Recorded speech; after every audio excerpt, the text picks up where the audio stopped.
Today is our career day.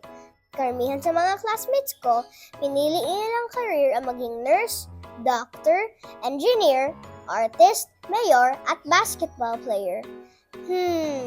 Ako lang ang nag-iisang businesswoman at financial educator. Unique, di ba? I will be the one to help them achieve their dreams through proper money management.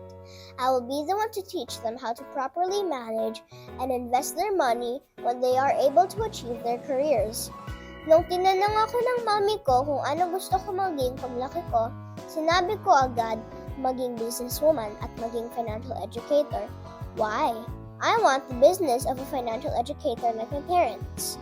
Gusto ko kasi turuan ng mga tao ng tamang saving and investment para maabot nila ang kanilang mga pangarap.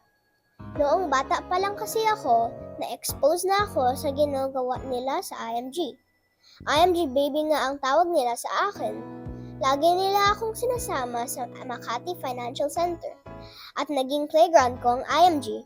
Pero, syempre, pag may training, dapat quiet lang ako at nakikinig.